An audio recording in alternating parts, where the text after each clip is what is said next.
Aku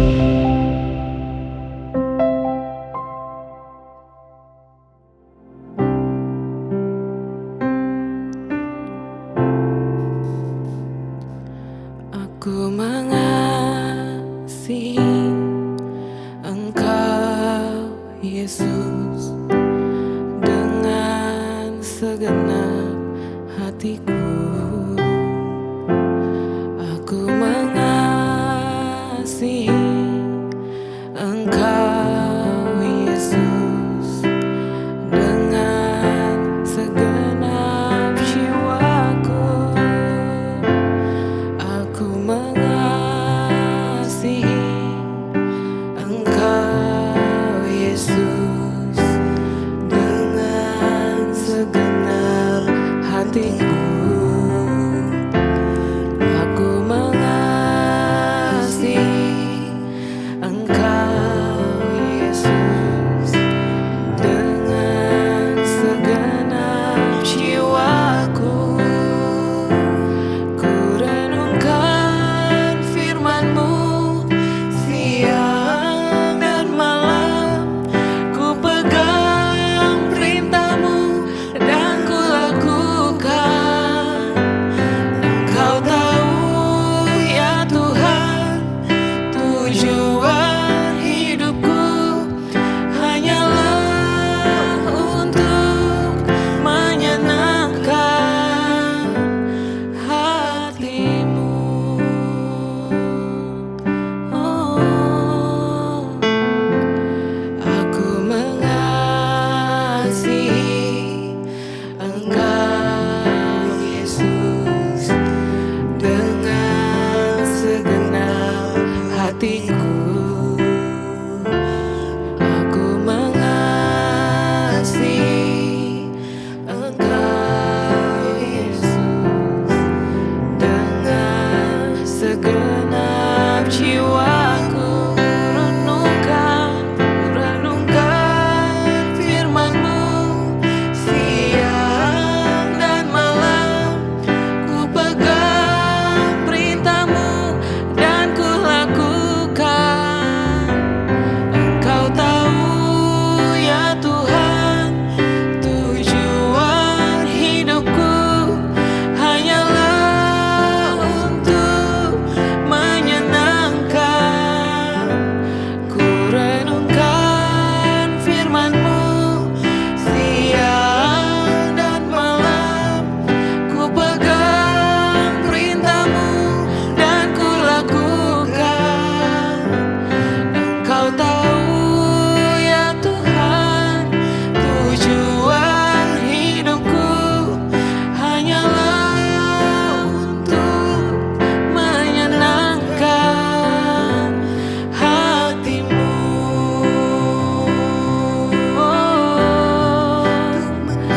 Untuk senangkan Engkau Tuhan, kami mengasihi-Mu Bapa.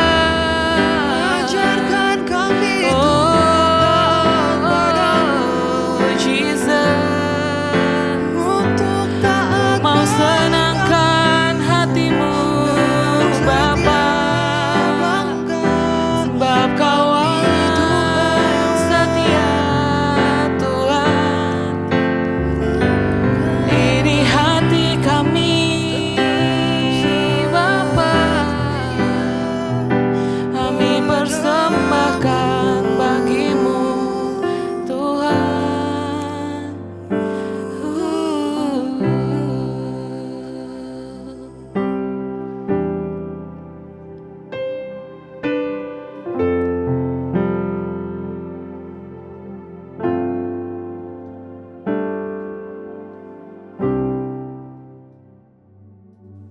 Hai saudara, Lukas pasal 1 diawali dengan ayat pertama dikatakan Theophilus yang mulia.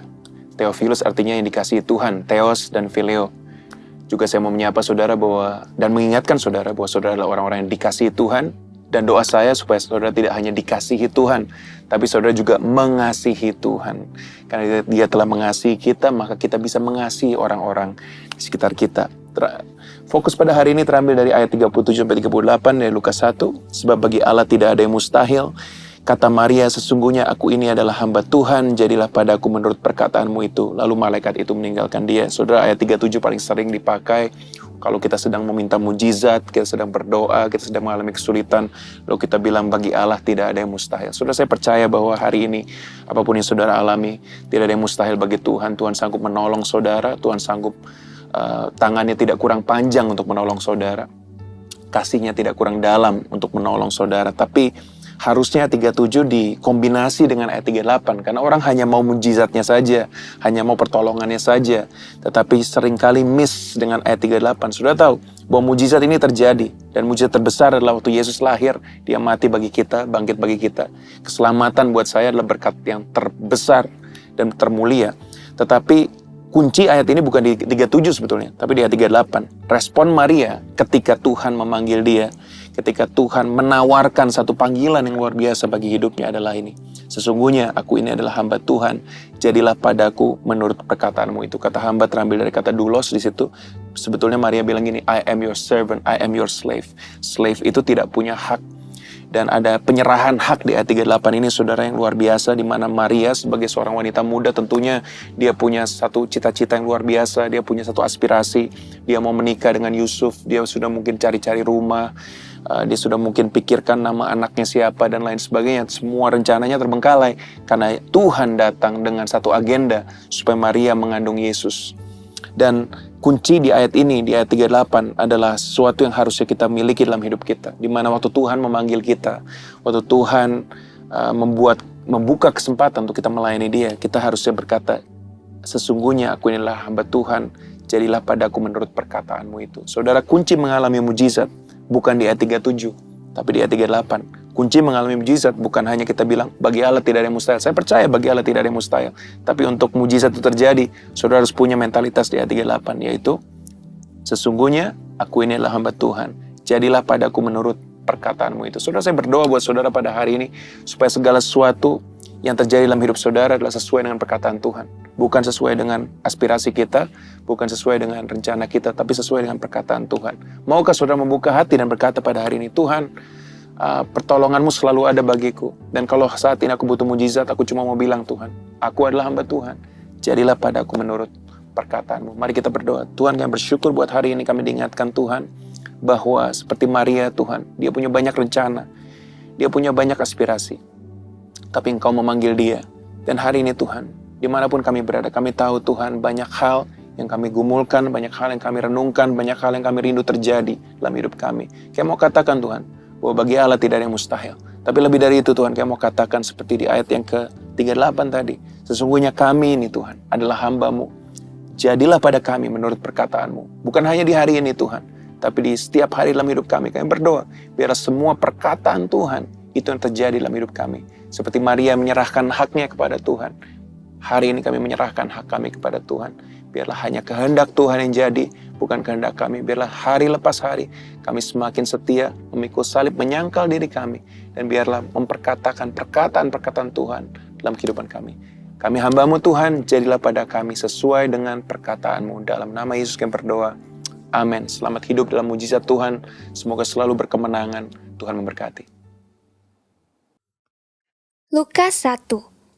Theophilus yang mulia, banyak orang telah berusaha menyusun suatu berita tentang peristiwa-peristiwa yang telah terjadi di antara kita, seperti yang disampaikan kepada kita oleh mereka yang dari semula adalah saksi mata dan pelayan firman.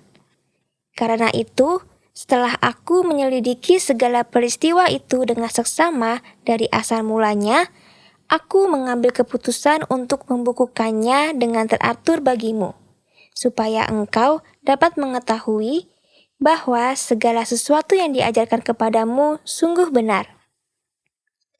Pada zaman Herodes, Raja Yudea adalah seorang imam yang bernama Zakaria dari rombongan Abia. Istrinya juga berasal dari keturunan Harun, namanya Elisabet. Keduanya adalah benar di hadapan Allah dan hidup menurut segala perintah dan ketetapan Tuhan dengan tidak bercacat. Tetapi mereka tidak mempunyai anak, sebab Elisabet mandul dan keduanya telah lanjut umurnya. Pada suatu kali, waktu tiba giliran rombongannya, Zakaria melakukan tugas keimaman di hadapan Tuhan.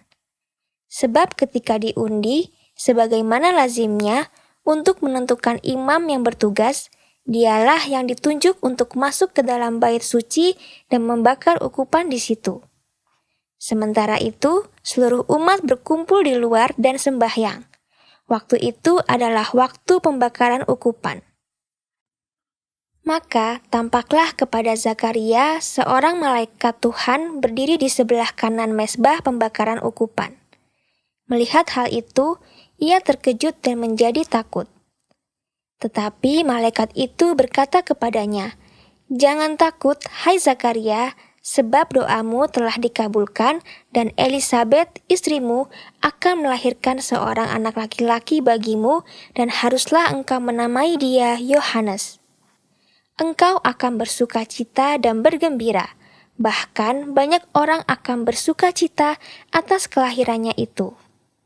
Sebab ia akan besar di hadapan Tuhan, dan ia tidak akan minum anggur atau minuman keras, dan ia akan penuh dengan Roh Kudus mulai dari rahim ibunya. Ia akan membuat banyak orang Israel berbalik kepada Tuhan Allah mereka. Dan ia akan berjalan mendahului Tuhan dalam roh dan kuasa Elia untuk membuat hati bapa-bapa berbalik kepada anak-anaknya, dan hati orang-orang durhaka kepada pikiran orang-orang benar, dan dengan demikian menyiapkan bagi Tuhan suatu umat yang layak baginya." Lalu kata Zakaria kepada malaikat itu, "Bagaimanakah aku tahu bahwa hal ini akan terjadi? Sebab aku sudah tua dan istriku sudah lanjut umurnya." Jawab malaikat itu kepadanya, "Akulah Gabriel yang melayani Allah, dan aku telah diutus untuk berbicara dengan engkau dan untuk menyampaikan kabar baik ini kepadamu. Sesungguhnya engkau akan menjadi bisu dan tidak dapat berkata-kata sampai kepada hari di mana semuanya ini terjadi, karena engkau tidak percaya akan perkataanku yang akan nyata kebenarannya pada waktunya." Sementara itu, orang banyak menanti-nantikan Zakaria. Mereka menjadi heran bahwa ia begitu lama berada di dalam bait suci. Ketika ia keluar, ia tidak dapat berkata-kata kepada mereka, dan mengertilah mereka bahwa ia telah melihat suatu penglihatan di dalam bait suci. Lalu ia memberi isyarat kepada mereka, sebab ia tetap bisu. Ketika selesai jangka waktu tugas jabatannya, ia pulang ke rumah. Beberapa lama kemudian, Elisabet, istrinya, mengandung dan selama 5 bulan ia tidak menampakkan diri. Katanya, "Inilah suatu perbuatan Tuhan bagiku, dan sekarang ia berkenan menghapuskan aibku di depan orang." Dalam bulan yang ke-6, Allah menyuruh malaikat Gabriel pergi ke sebuah kota di Galilea bernama Nazaret, kepada seorang perawan yang bertunangan dengan seorang bernama Yusuf dari keluarga Daud.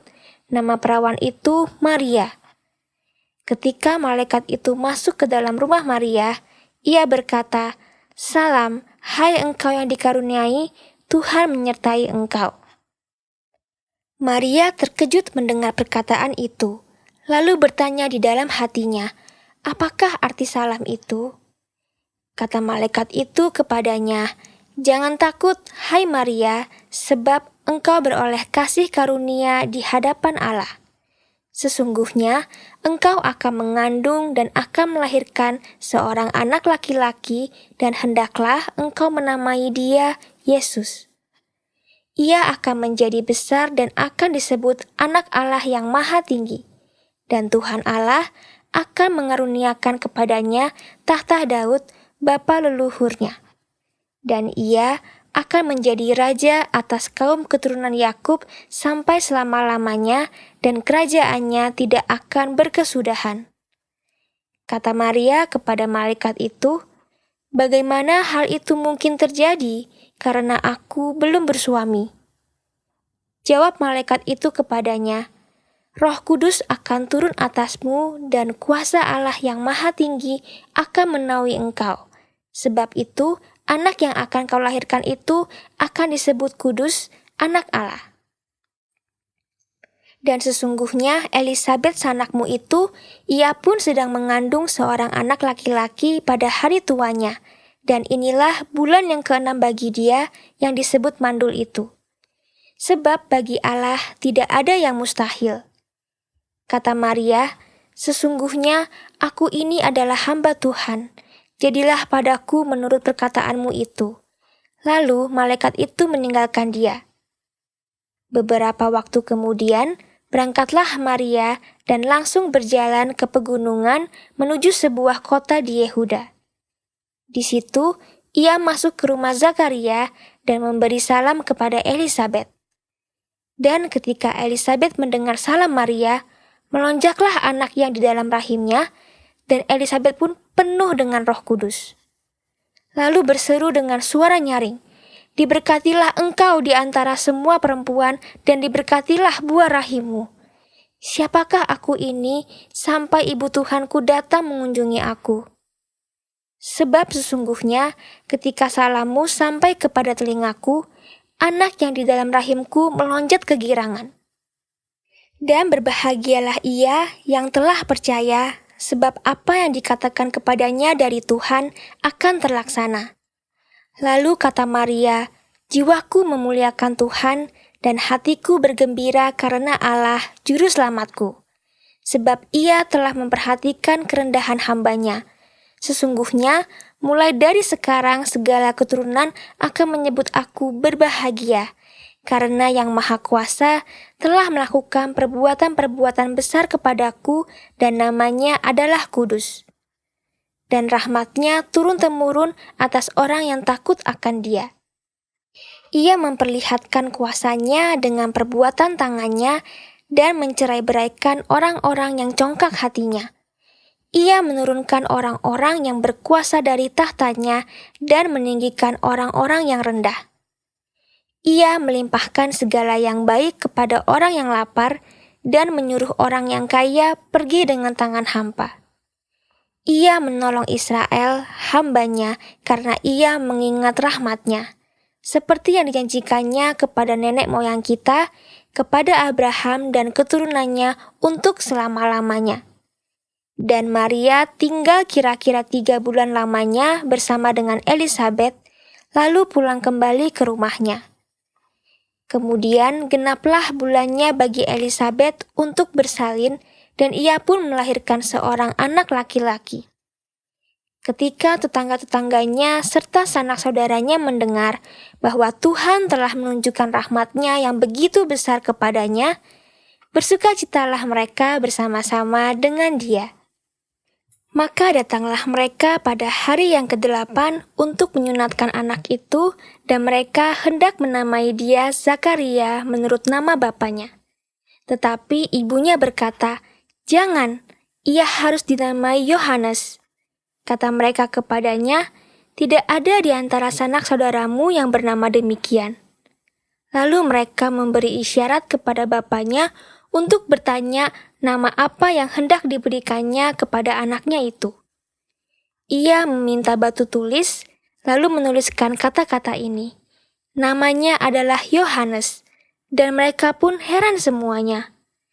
Dan seketika itu juga terbukalah mulutnya dan terlepaslah lidahnya.